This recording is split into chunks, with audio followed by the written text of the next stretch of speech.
अफगानिस्तान की राजधानी काबुल में गूंजी गोलियों की आवाज। एयरपोर्ट के एंट्री गेट पर फायरिंग से मची अफरा तफरी। फायरिंग के बाद आंसू गैस के गोले भी छोड़े गए। अमेरिका ने कल ही जारी किया था आतंकी हमले का अलर्ट। अफगानिस्तान से 14 अगस्त से करीब 1,12,000 लोगों का रेस्क्यू। व्हाइट हाउस ने बयान जारी कर दी है जानकारी। अमेरिका ने काबुल एयरपोर्ट ब्लास्ट का आईएस से लिया बदला। साजिशकर्ता के ढेर करने का दावा। अमेरिका ने आईसिस खुरासान आतंकवादियों को बनाया निशाना। काबुल एयरपोर्ट ब्लास्ट के महज 48 घंटे के बाद किया अटैक। नांगरहार में आईसिस के आतंकी ठिकाने पर अमेरिका ने ड्रोन से किया अटैक। मानव रहित लड़ाकू विमान ड्रोन ने बरपाया कहर। पेंटागन ने अफगानिस्तान में आईसिस के आतंकी ठिकाने पर हमले की दी जानकारी। बाइडेन ने शहीद अमेरिकी सैनिकों का बदला लेने की बात कही थी। अमेरिकी हमले के बाद अफगानिस्तान के कार्यवाहक राष्ट्रपति अमरुल्लाह सालेह ने किया ट्वीट, लिखा बदला। अफगान संकट पर चीन और अमेरिका के बीच बातचीत। राष्ट्रपति बाइडेन के कार्यकाल में पहली बार सैन्य वार्ता। अफगानिस्तान से अमेरिका के टेक्सास आकर अफगान फिल्म निर्माता सादात ने ली राहत की सांस, खुद को बताया भाग्यशाली। अफगानिस्तान से रेस्क्यू पर बोले पीएम मोदी, ऑपरेशन देवी शक्ति के जरिए भारतीयों को लाने की कोशिश। ऑपरेशन देवी शक्ति के तहत अफगानिस्तान से सैकड़ों साथियों को भारत लाया जा रहा है। जलियांवाला बाग का नया अवतार देश को समर्पित। पीएम मोदी ने किया उद्घाटन। जलियांवाला बाग को पीएम मोदी ने बताया आजादी का प्रतीक। कहा यह हमेशा आजादी के लिए दिए कुर्बानी की दिलाएगा याद। जलियांवाला बाग की ही तरह दूसरे राष्ट्रीय स्मारकों का भी नवीनीकरण जारी। जलियांवाला बाग के नए परिसर के उद्घाटन के मौके पर बोल रहे थे प्रधानमंत्री। हर क्रांति को प्रदर्शित करने वाली देश की पहली इंटरैक्टिव गैलरी, इसका निर्माण जल्द ही पूरा हो जाएगा।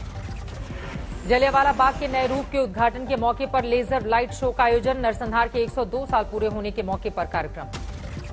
पीएम मोदी ने लेजर लाइट शो को वीडियो कॉन्फ्रेंसिंग के जरिए देखा। भव्य नजारे ने दिल जीता। लेजर शो में शहीदों की गाथा को दिखाया गया। दीप जलाकर किया गया नमन। जलियांवाला बाग के नए परिसर के उद्घाटन के मौके पर पंजाब के सीएम भी रहे मौजूद। शहीदों को याद किया।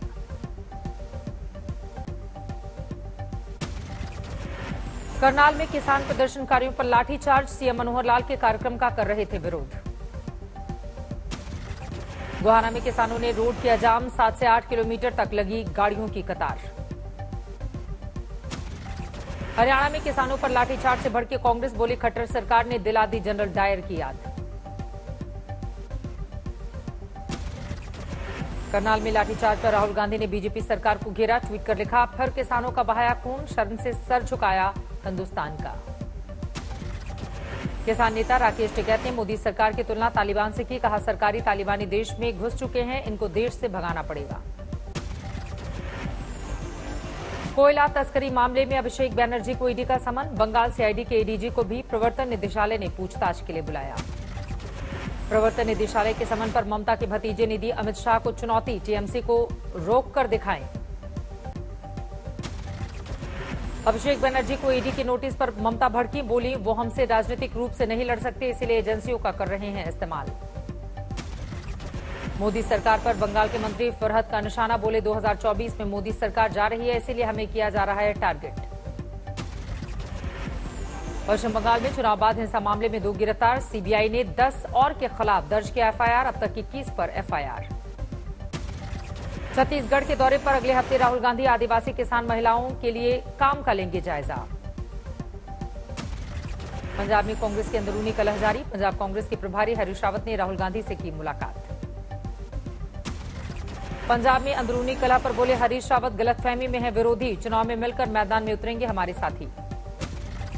कांग्रेस नेता मनीष तिवारी का छलका दर्द। सिद्धू की धमकी भरे बयान वाली तस्वीर ट्वीट करते हुए लिखा, हम आह भी भरते हैं तो हो जाते हैं बदनाम, वो कत्ल भी करते हैं तो चर्चा नहीं होती। हरियाणा के गृहमंत्री अनिल विज ने सिद्धू के ईंट से ईंट बजाने वाले बयान पर कसा तंज। लिखा, जब मिस्त्री अपने ही घर की ईंटें उखाड़ने लगे तो वो घर धराशायी होने में वक्त नहीं लगता। मुख्तार अंसारी के बड़े भाई सगुतुल्लाह अंसारी समाजवादी पार्टी में शामिल। अखिलेश यादव ने दिलाई सदस्यता। पूर्व मंत्री अंबिका चौधरी की भी घर वापसी, फिर से समाजवादी पार्टी में हुए शामिल। छलक उठी आंखें। गुजरात के डिप्टी सीएम का विवादित बयान। नितिन पटेल बोले, देश में हिंदुओं की संख्या कम हुई तो न कानून बचेगा, न लोकतंत्र, न संविधान। 7 साल में 43 करोड़ के पार पहुंची जनधन खातों की संख्या। करीब 1,46,000 करोड़ रुपए इन खातों में जमा हुए। दिल्ली सरकार ने पद्म अवार्ड्स के लिए 3 डॉक्टर्स के नाम की सिफारिश की। डॉक्टर एस के सरीन, डॉक्टर सुरेश कुमार और डॉक्टर संदीप बुद्धिराजा का नाम चुना। अभिनेता अरमान कोहली के घर पर एनसीबी की रेड। ड्रग पैडलर की गिरफ्तारी के बाद छापेमारी। एनआईए ने हंदवाड़ा नार्को आतंकवाद मामले में सप्लीमेंट्री चार्जशीट दायर की। 7 आतंकी हुए थे गिरफ्तार। दाऊद इब्राहिम के करीबी फहीम मचमच की मौत। सूत्रों के मुताबिक दिल का दौरा पड़ने से गई जान। इंडियन एयरफोर्स को मिलेंगे 70,000 रूसी AK-103 असॉल्ट राइफल्स। आईएएफ ने साइन की है डील। आईएएस ऋतु महेश्वरी को नोएडा डीएम की अतिरिक्त जिम्मेदारी। पैरालंपिक में हिस्सा लेने गए हैं सुहास अलवाई। देश में बीते 24 घंटे में 46,000 से ज्यादा लोग कोरोना से संक्रमित। 509 मरीजों की मौत। केरल महाराष्ट्र में कोरोना के बढ़ते मामले से टेंशन में केंद्र सरकार। राज्यों को खत लिखकर दी हिदायत। केरल में पिछले 24 घंटों में कोरोना के 31,000 से ज्यादा नए मामले। 153 की मौत। मुंबई में 388 नए केस आए सामने। 24 घंटे में 4 लोगों की गई जान। कोरोना पर ओडिशा के सीएम नवीन पटनायक का लोगों से अपील। दूसरी लहर दर्दनाक, नियमों का पालन कर बच्चों को रखें सुरक्षित। दिल्ली कैंट में बच्ची के साथ रेप के बाद हत्या करके जलाने के मामले में चार्जशीट दाखिल। 4 आरोपियों का नाम दर्ज। यूपी के मुजफ्फरनगर में 31 साल के युवक की हत्या। निर्माणाधीन रेलवे यार्ड में मिला शव। लखनऊ में बंदूक की नोक पर ज्वेलरी शोरूम में लूट। बुर्का पहनकर आया बदमाश। कानपुर में साइबर फ्रॉड की बड़ी वारदात। निजी कंपनी के खाते से करीब 2.5 करोड़ रुपए पर हाथ साफ। एमपी के नीमच में एक भील के साथ बर्बरता। पिकअप वाहन से बांधकर घसीटने का वीडियो। मौत के बाद 4 लोग गिरफ्तार। उत्तराखंड के बागेश्वर में लगातार बारिश से जगह जगह लैंडस्लाइड। 3 दर्जन गांवों का जिला मुख्यालय से कटा संपर्क।